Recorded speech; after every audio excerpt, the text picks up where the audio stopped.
Време е да преминеме во 7 стих, меѓутоа пред да преминеме, значи прво послание до Коринќаните 7 стих, но јас би додал нешто на она што го имав минатиот пат по повод 6 стих. Значи прво послание до Коринќаните 13, 6. Секавате минатиот пат зборувавме за дека љубовта и се радува на вистината. Или би го прочитал целиот 6 стих, значи љубовта не и се радува на неправдата, а и се радува на вистината. Значи љубовта, совршената љубов, божествената љубов, агапе, прави дистинкција. Прави разлика меѓу неправдата и вистината, додека не и се радува на неправдата, од друга страна и се радува на вистината. Наистина, денес ке живееме во време во кое што се прават напори, и тоа тие напори се зголемени, поготово со новиот папа, да за обединување. И тоа не е обединување само на христијанскиот свет, туку на целиот свет, на сите религии. Од неодамна имаше објавено на официјалниот, значи, YouTube канал на Ватикан, едно, како реклама, како спот, може би сте го погледнале, може би не, може да ви пратам линк да го погледнете, каде што нормално прво го има папата, кој што зборува за тоа дека токму поради различностите во религиите, во светот, потребен е диалог, потребно е разбирање, потребна е толеранција, и потоа даваат 4 лица, личности. Мисля дека првата беше жена, која што се декларира како будист, и вели јас верувам во Буда. Потоа имаме католик, кој што вели јас верувам во Исус Христа, имаме еврин, кој што вели јас верувам во Господ Јахве, и муслиманин, кој што вели јас верувам во Господ Аллах. И сите со својот символ, знаете, евреинот со Давидовата звезда, овој со бројаниците, муслиманинот овој со крстот, будистката со Буда, фигура од Буда. И на крајот спотот, значи краток е минута и пол, 2, завршува со тоа што сите тие испаѓаат повторно, папата пак го има како зборува за толеранција, за љубов, за разбирање, излегуваат сите повторно еден по еден и велат: јас верувам во љубовта, вели будистката. Муслиманинот: јас верувам во љубовта. Излегува католикот: јас верувам во љубовта. Излегува на крајот, кој останува тамо евреинот: јас верувам во љубовта. Значи, се прават напори за обединување, па добро, немаше во спотот, меѓутоа, ете, на некој начин опфатени сите тие така главни религии во светот, се прават напори на обединување на целиот религиозен свет, и тоа на темел на љубовта. Барем и спотот сами откажува. Значи, што е битно, сите ние сме Божи чеда, сите ние веруваме во ľубовта. И тоа е добро на вака прв поглед. Секоја религија декларира, нели, љубов и разбирање и така натаму. И тоа е добро. Меѓутоа, еве цело време, 13 дела, еве 14 дел зборуваме за тоа што е љубовта всушност. Кој е Господ? Која е таа љубов агапе? И видовме, токму во 6 стих, затоа ова беше можеби повод и малку за да навлеземе во 7 стих, ќе видите врската која е. Значи, токму во 6 стих, љубовта сепак прави дистинкција, прави разлика. Љубовта не се радува на неправдата, а од друга страна љубовта се радува на вистината. Сега да видиме неколку стихови за неправдата. Минатиот пат спомнавме еден, ќе го прочитаме при крајот, попосле мислам.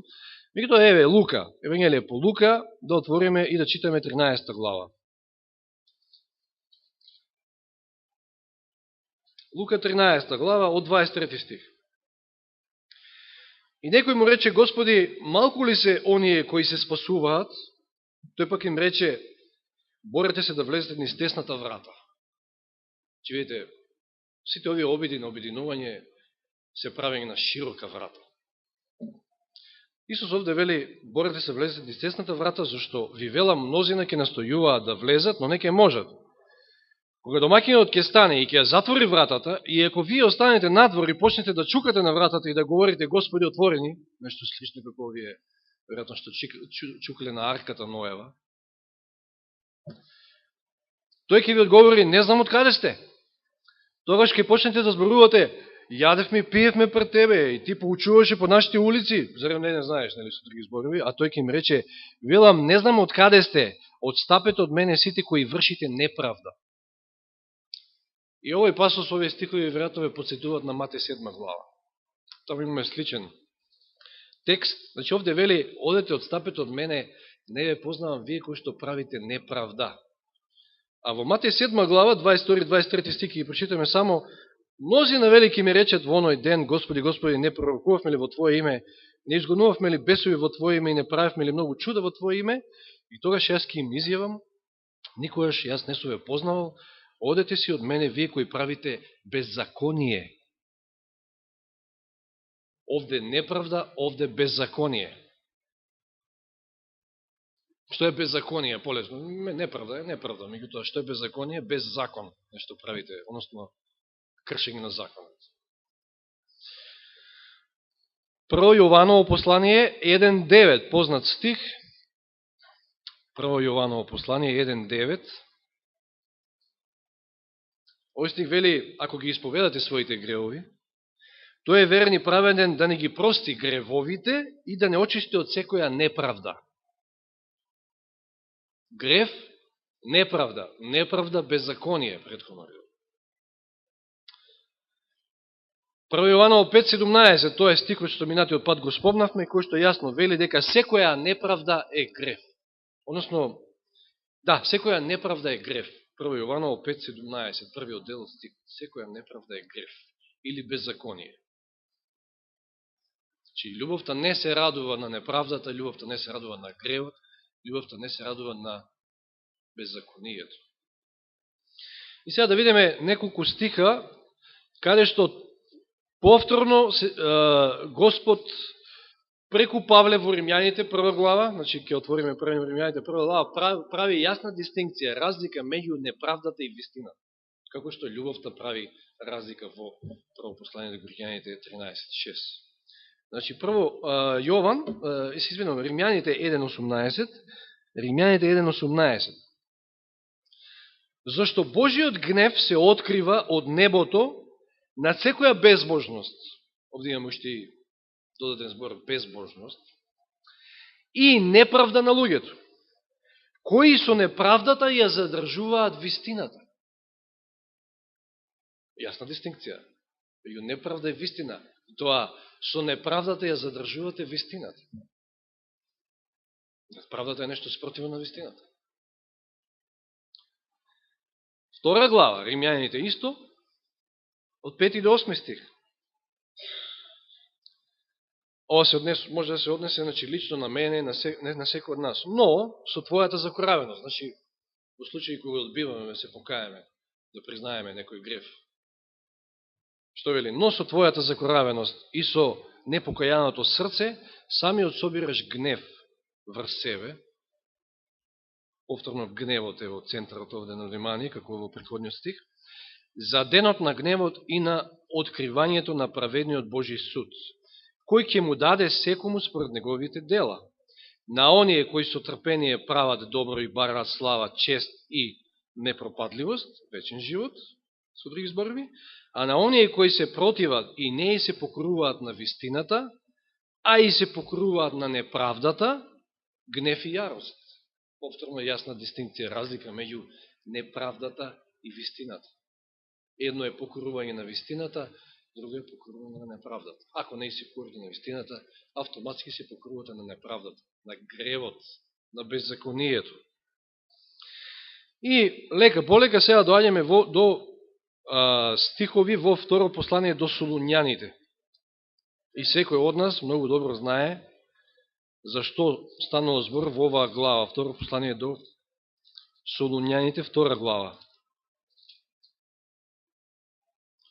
Зборува за човекот на беззаконието. Така е насловен. Човек на беззаконието, човек на гибелта. И знаеме кој е тој човек, или треба да кажем јавно.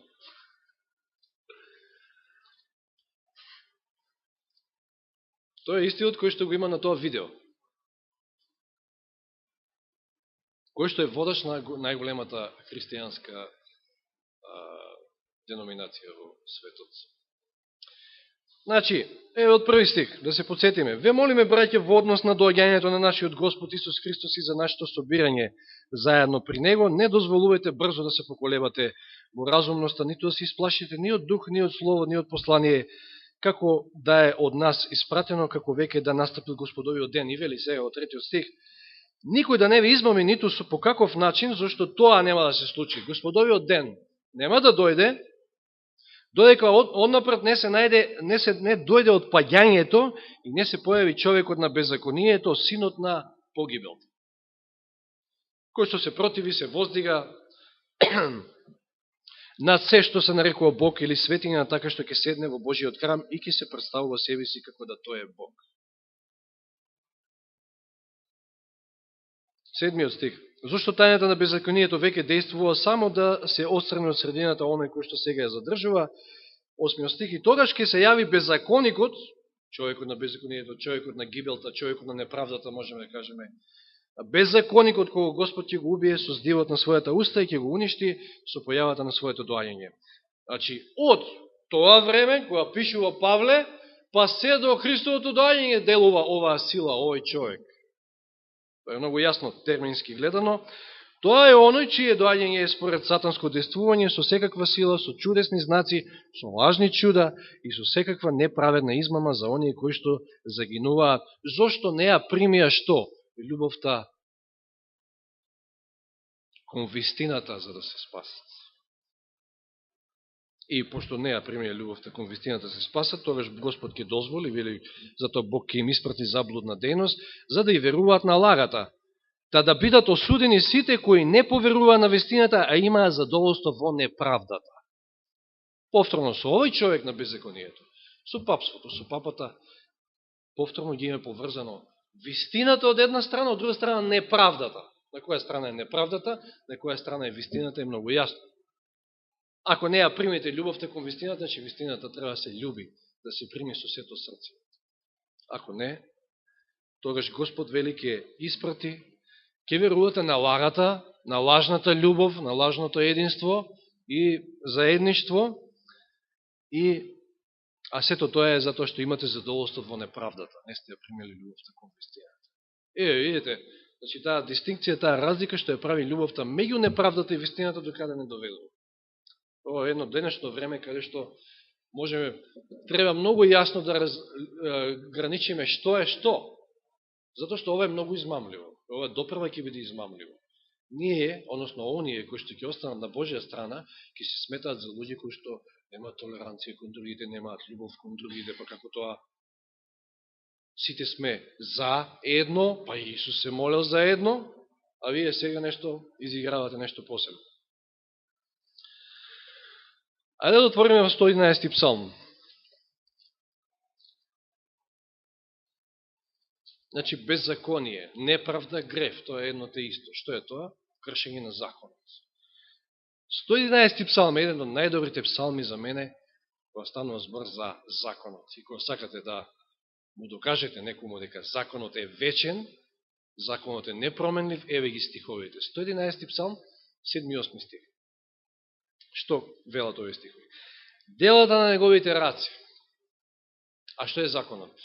Ако не е дело на неговите раци. Се вистината и судот, сите негови заповеди се постојани.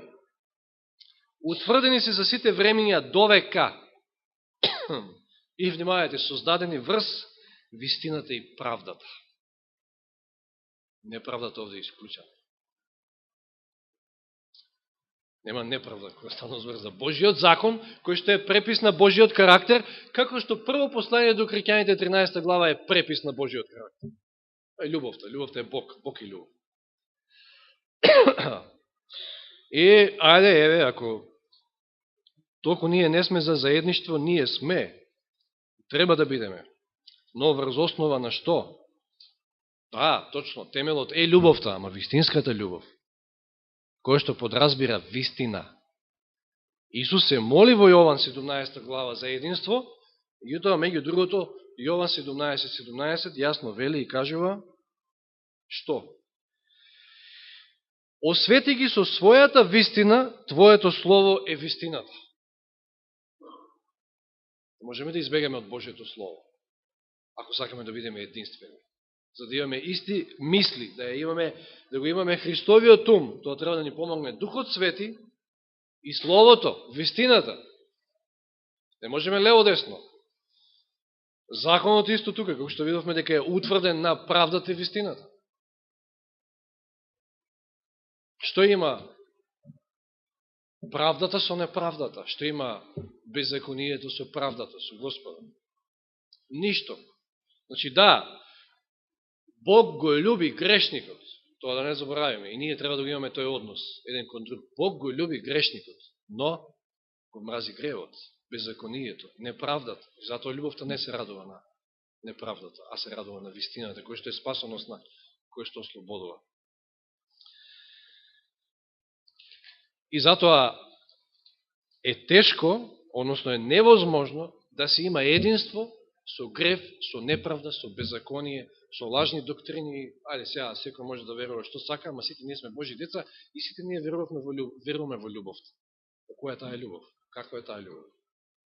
Таа љубов, вистинската, еве разгледуваме веќе подолго време. И сега ќе преминеме во 7 стих, значи тоа ми беше малку како идеја да малку го надополниме 6 стих во светлината на настаните кои што се случуваат во денешно време, а и како, затоа што минатиот пат бев и малку покрток, можеби, па требаше малку нешто повеќе да се каже. И сега во 7 стих вели таа љубов, значи која прави разлика меѓу неправдата и вистината, се премолчува, вели овој превод. Љубовта се премолчува, или другиот превод, кој што е ревидираниот, кој што е многу по-исправен во овој случај, вели љубовта се покрива. Сега за да сватиме се, затоа што во овој стих имаме 4 карактеристики на љубовта и кој што кај сите е заедничко ова се, зборче се, кој што опфаќа се или што опфаќа. Дали опфаќа се? Дали љубовта покрива се? Дали љубовта покрива греот? Че видовме, затоа ја правиме таа дистинкција, разлика. Љубовта ја прави таа разлика меѓу неправдата и правдата, односно вистината. Че Господ го сака грешникот. И Господ секе направи за да грешникот дојде до покаяние и спасение, ама Господ со гревот не сака ништо. Значи, кога се вели дека љубовта покрива, и зашто велам дека покрива е вистинскиот превод, е затоа што се користи зборот стего или стеге на грчки, што значи покрив. Или, можеме да кажеме, љубовта штити. Покривот штити. Имавме проблеми ние, оваа црква, со покривот наш. Знаете, јас многу добро знам кога ќе залееше некој посилен дожд и трчав со легените таму на неколку места да спасувам, но, фала на Господа, кога се среди покривот, потоа продолживме да средуваме се понатоа. Покривот е многу битна работа. Тој штити, наистина. Тој е штит.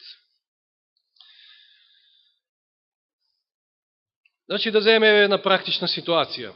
Сите ние по природа обично ги штитиме и браниме блиските. Значи, мајката си го брани својот син, својата керка. Или нека поблизок роднина. Обично така сме. И јас секам некои ситуации во детството не сум се тепал, не сум се закачал, не сум бил таков. Меѓутоа се случило да скршам прозор тамо, играјќи фудбал. И нормално, сега јас ќе кажам дома, не сум јас. И врз основа на таа лажна информација, па дури и да вистинска информација кажете, обично таткото и мајката се склони да си го бранат своето чедо. Тоа природно зборувам.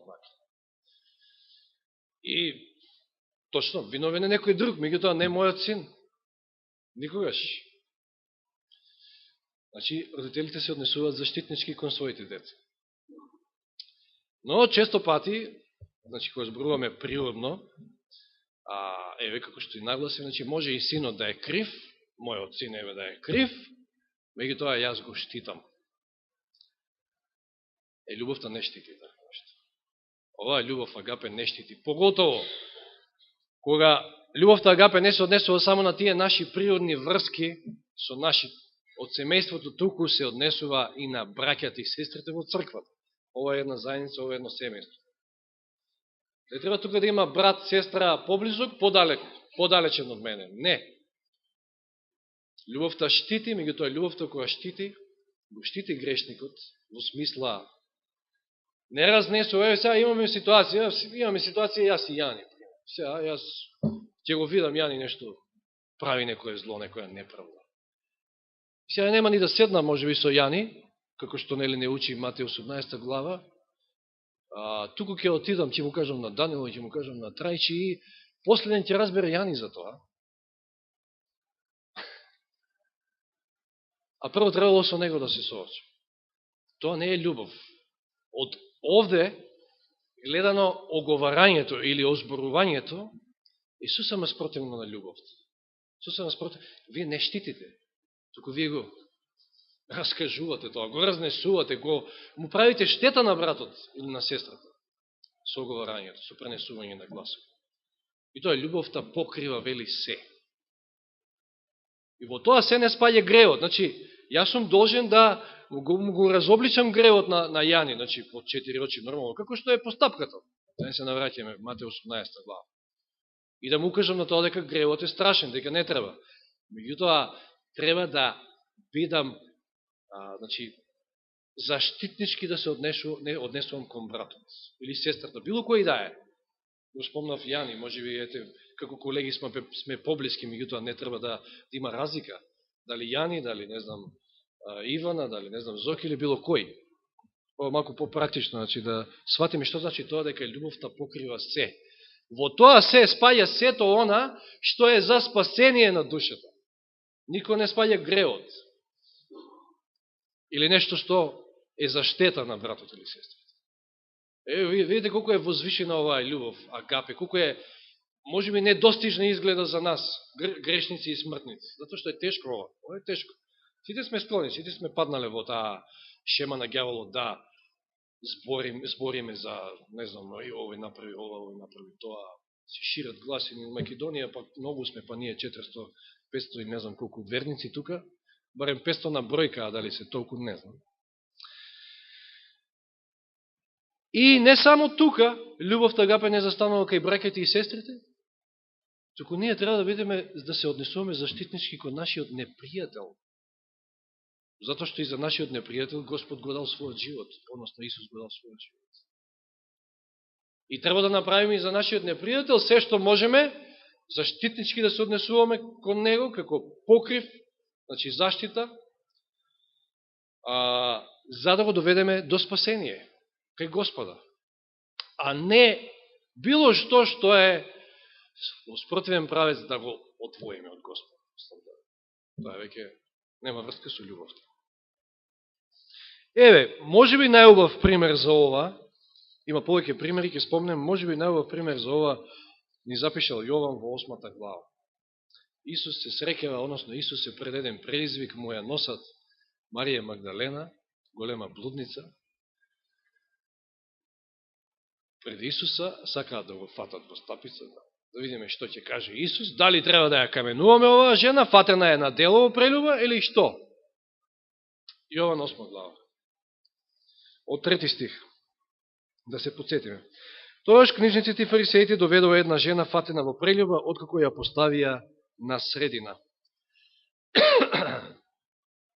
Му рекоа, учителе, женава е фатена во самото дело на прелюба.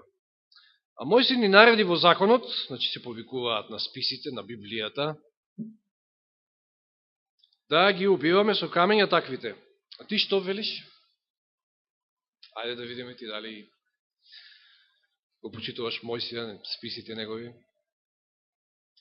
Тоа го рекоа, но тоа го рекоа за да го искушаат. Имаа задна намера. Немаа чисти намери. За да имаат зашто да го обвинат. Значи, носат жена фатена во прелюба, со која што веројатно легнал некој од нив, ја обвинуваат жената и сакаат да го наседнат Исуса и него да го обвинат. Видите каков дух. А Исус што прави? Сите тие се грешници. Оголем помал од Марија Магдалена. А што е битно, мал ли е, голем ли е гревот? Грев си е грев, води во смрт, нели? И што прави Исус? Што бре ти? Ти ќе обвинуваш Марија? А ти што направи? А ти што направи? Така постапи Исус. Почна да ги разобличува тука, јавно пред сите. Не, туку се наведна вели и почна да пишува со прстот по земјата. Многу дискретно. Неверојатно. Кај сме ние во ова?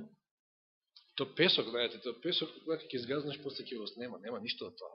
Само за да они лично видат, почнал да пишува прелюба, разбойништво, кражба, не знам што, и секој си се видел себе си таму во песокот, во напишаните зборови. Многу дискретно. Многу лично. Но бидејќи и натаму го прашуваа, се исправи и им рече, ова повторно е општо, многу општо кажано. Значи ништо директно. Кој од вас е безгрешен, нека прв фрли камен врз неа. Чи воопшто не прелюбник, не знам, не ги именува тука. Кој од вас е безгрешен, вели, еве нека прв фрли камен врз неа. И сите еден по еден се разбегаа. Затоа што немаше ни еден безгрешен. И пак седна една и пак пишуваше на земјата. Продолжи со пишувањето на гревовите. А тие кога го чуја тоа, бидејќи совеста ги убеди, излегува еден по еден, почнувајќи од најстарите до последните. И сега ова е интересно зашто од најстарите, веројатно можеби колку си постар, толку си погрешен, мислам, толку поише гревови. Си влегол во поише гревови. И Исус остана сам со жената, и ево сега сам со жената, се исправи и рече, жено, каде си? Ниеден ли не те осуди? Таа одговори, ниеден, Господи. Исус рече, ни јас не те осудувам. И сега овој многу битен дел исто. Че тоа е љубовта. Љубовта го сака грешникот. Љубовта ги сака и тие, што дошле да ја осудат Марија Магдалена. Љубовта ја сака и самата Марија, самата блудница. Но љубовта не го сака гревот. Вели, оди си и од сега не греши веќе. Значи, не те осудувам ни јас, но оди и не греши веќе. Немај си работа со гревот, затоа што, како што вели Елен Вајд, гревот е скап бизнес. Многу краток, многу јасен цитат, односно реченица. Гревот е скап бизнес. Најскап. Во било кој бизнес може ќе изгубите, Данило има искуство од тоа, ќе изгубите некоја паричка поголема или помала, но во ова губите се, значи, губите вечен живот, губите највредното. Да. Исус виси на крстот, Лука 23 глава. Накратко само уште некој пример, за да објасниме, за да ни стане јасно што е тоа што љубовта покрива. Што значи љубовта покрива се? А Лука 23 глава, 33 и 34 стих. И кога дојдоа на местото наречено Голгота, таму го раснаа него, значи Исуса и злочинците, едниот одесно, а другиот одлево. Исаја 53 глава вели дека ќе биде меѓу злочинците и закопан таму. Односно закопан меѓу богатите, а распнат меѓу злочинците. Како да е еден од нив. Исус кој што ги зеде гревовите на сите. И Исус рече, татко, прости им, оти не знаат што прават. Тоа е љубовта. Го плукаат, го малтретираат, го вреѓаат, велат, расни го, значи, гласале за Варава, а не за него. Расноте на крстот и тој вели, Господе, прости им, не знаат што прават. И видовме денеска дека Исус не е некој супермен. Тоа е пример најдобар за нас. Но и еве, ако некој може би смета дека сега Исус можел тоа да го кажеме. Ајде да читаме Дела 7 глава. Последниот стих од Дела 7 глава. Што се случува во Дела 7 глава? Првиот маченик. Го каменуваат Стефан.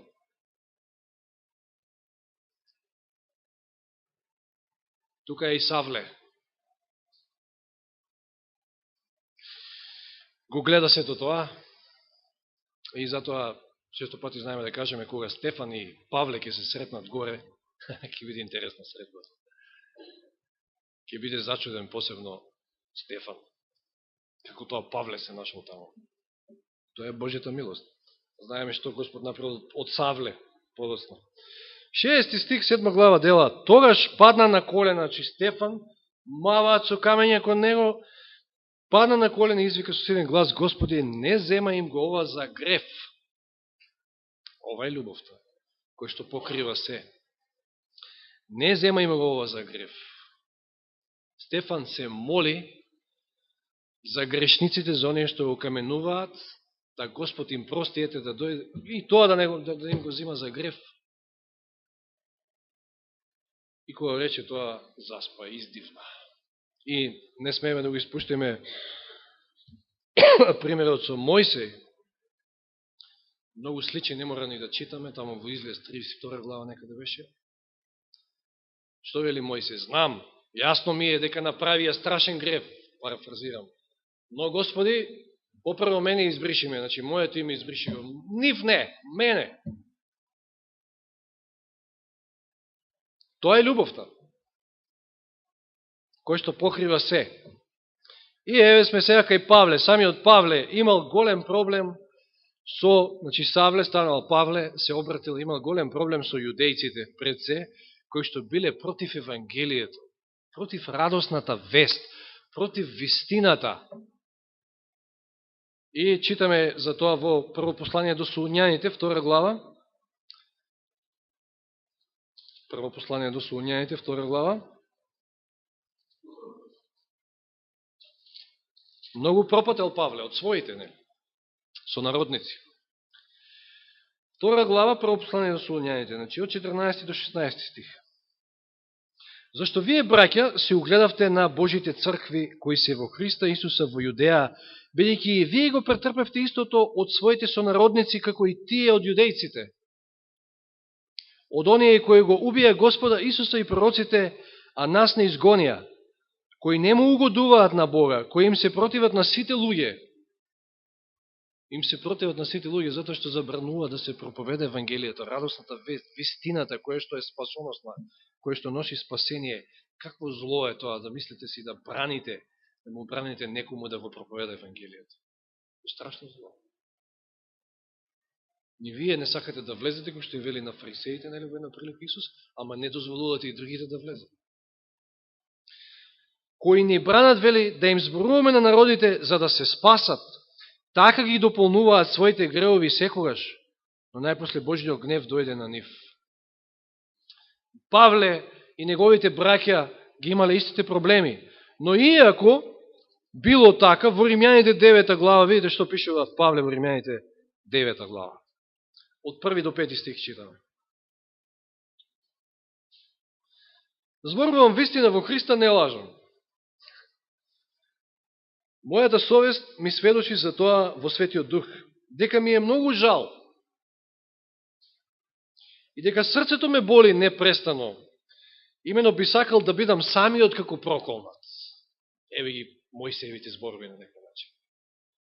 Мојсей бара тој да биде избришан, ама да ги сочува Господ, да не ги уништи, да не го уништи Божиот народ. Имено би сакал да бидам самиот како проколнат, одвоен од Христа за моите браке, за моите роднини по тело. За тие истите кои што такви проблеми ми прават и мене и на вас. Тие кои што бранат да се проповеда Евангелието. И покрај тие непријатности, покрај непријателството што го имал од нивна страна, еве што вели Павле, еве тоа е љубовта која што покрива се. Љубовта која што сака грешникот да се спаси. Имено би сакал да бидам самиот како проколнат, да повторам, значи уште еднаш многу силни зборови. Имено би сакал да бидам самиот како проколнат, одвоен од Христа за моите браќа, за моите роднини по тело, кои се израелци, на кои им припаѓаат, сега се повикува на тоа, на што се има, што се им припаѓа, му припаѓа на Израел. Посинувањето и славата, заветите и законодавството, богослужението и ветувањата, чии се и татковците од кои што потекнува и Христос.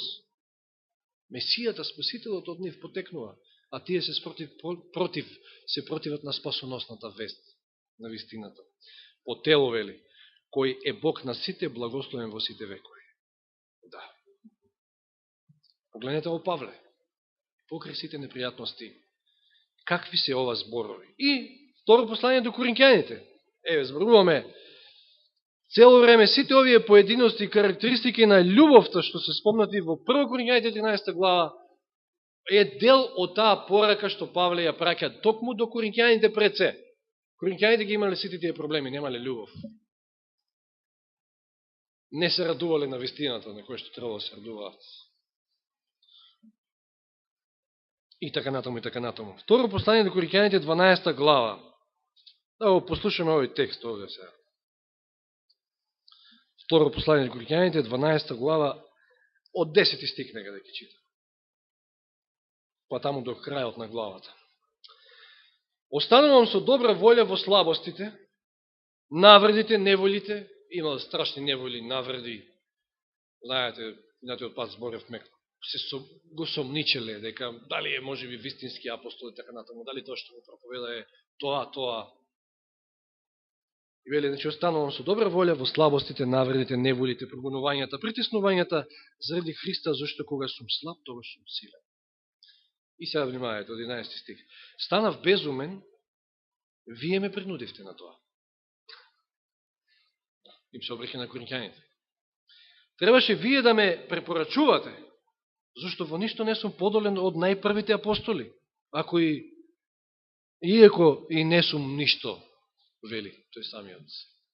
Нема воздигање, љубовта не се воздига, не се вообразува. И вели, меѓутоа требаше вие да ме препорачате, зашто не сум подолен од најпрвите апостоли. Не сум помалку од нив. Апостолските знаци направени се меѓу вас во секакво трпање, во знаци, чудеса и сили. Мислам, треба да ви е јасно, со други зборови вели, дека и јас сум еден од апостолите. Во што добивте помалку од другите цркви? Ово интересен стих. Што е тоа што помалку добивте од другите цркви? Еве, од Солун, од Филип и така натаму. Во што добивте помалку од другите цркви? Освен вели што јас не ви бев на товар. Тоа ли е помалку? Значи? Че јас не ви бев на товар, јас не барав од вас ни пари, ни ништо за службата, јас самиот си заработав и му служев на Господ. Простите ми е таа вина, вели Павле. Видите колко е скромен, колко е понесен. Како е тоа вина некоја. Простите ми е таа вина. Еве, готов сум да дојдам при вас и по трет пат, ако треба. И нема да ви бидам товар. И тогаш, ке дојдам и пак нема да ви бидам товар, никаков, зашто не го барам вашето, туку вас. Внимавајте на зборовите. Не го барам вашето, барам вас. Вие сте ми битни. Вашето спасение. Било обвиновано меѓу другото и тоа дека ете ги користел коринќаните. Чи браќата и сестрите. Имал некоја корист од нив. И затоа се овие зборови. Значи, нема да бидам на товар, ќе дојдам ако треба и по трет пат, зашто не го барам вашето, не барам ни пари, ни ништо, никаква корист, туку вас. Зашто децата не се должни да печелат блага за родителите, туку родителите за децата. А јас, со најголемо задоволство, ќе потрошам се, имавате и овие збори, со најголемо задоволство ќе потрошам се и самиот ќе се потрошам. Ќе се дадам, ќе се излеам комплет, целосно, за вашите души. Еве таа љубов, заштитничка, љубов која што покрива. Кога јас ве љубам толку многу, ќе бидам ли јас помалку љубен? Па и нека биде. Не ви бев товар. И сега ова е малку као цинички кажано, упатувајќи ги овие зборови до оние лажни апостоли, оние кои што го обвинувале дека ете се служи со и троштини, со не знам што ги користи на некој начин, вели. Па нека биде, не бев товар, но како итар човек ве добив со измама. И сега вели одма, дали ви искористив преку некој од оние кои ви ги испратив? Го замолив Тит и со него го испратив оној брат. Зар Тит ве исползува? Значи да ви искористи. Зар не одиме во исти дух? Не по истите ли стапки одиме? Значи, ние сме едно всушност. Служиме на истиот Бог. Вие одамна мислите дека се оправдавме пред вас, пред Бога во Христа зборуваме, а се е тоа, возлюбени мои, за ваша надградба. Не за корист, туку за ваша надградба. Не за наша корист, туку за ваша корист и тоа за вечна корист. За спасение. Зошто се плашам, вели, додава на крајот, кога ќе дојдам, да не ве најдам такви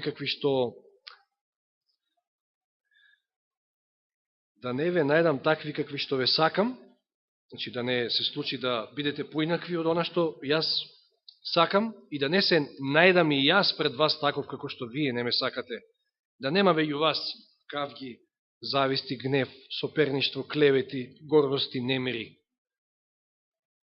Не беше тоа целта на Евангелието, на веста, на подигањето на црквата. Туку беше се за ваше спасение. И кога ќе дојдам пак, да не ме понизи мојот Бог пред вас и да не треба да плачам за мнозина кои сгрешиле порано, а не се покаяле за нечистотата и блудството и срамотата што ги направиле. Еве љубовта, која што не се радува на неправдата, на беззаконието, се радува на вестината, се радува на радостната вест на Евангелието и љубовта која што покрива се, е заштитничка, се однесува заштитнички кон браќата, кои што ете, и го клеветеле, и го напаѓале, и сомнежи стварале меѓу другите браќи и сестри. И се, меѓутоа, еве го духот на Павле, духот на вистинската љубов. На дело токму пред коринќаните. Тоа е љубовта која што штити, љубовта која што покрива се. Минатиот пат читавме, љубовта ги покрива сите гревови. А од друга страна, ако оговараме, ако зборуваме, го правиме сосема спротивното. Тоа спомнав претходно, но еве на самиот крај, че тоа нема врска со љубовта. Може би се токмам да зборам на таа тема понатаму во правец на Дан. Знаете кој е Дан? Едно од единственото племе кој што го нема во Откровение од 12 Израелеви племиња. И зошто е бил отфрлен Дан неговото племе? Од 12 племиња тоа е едно, а од 12 ученици Јуда отфрлен самиот тој. Заврши како што заврши. Зашто Јуда и Дан имале слични карактеристики. Дан бил тој, вели таму, како змија која што скока и го апе конјот за да падне конјаникот, што асоцира токму на тоа оговарање, опаѓање. Тоа е духот на ѓаволот, сушност. А и Јуда, ако читате во Копнеж на вековите, Јуда вели, Јуда, мислам на Јован, мислев Јован, Јосиф го изговорив. Јован, брз, ваков, таков. Матеј, ова му фали, тоа му фали. Овој другиот, никој ништо не вреди во неговите очи, само он е вреден. Правил сплетки постојано меѓу браќите и сестрите таму во црквата, тогашна, првата. А знаете што Господ највеќе мрази? Сите тие 6 работи, ама 7-та, која што највеќе мрази е оној кој што прави раздор меѓу браќата и се гади од тие работи. Наистина тоа нема ништо врска со љубовта и наистина тоа е еден проблем со кој што треба сите да се позабавиме, да бараме прошка и да бараме помош од Господа. Љубовта покрива се, љубовта е заштитничка, љубовта го сака грешникот, а го мрази гревот. Нека му е слава на Господа. Амин.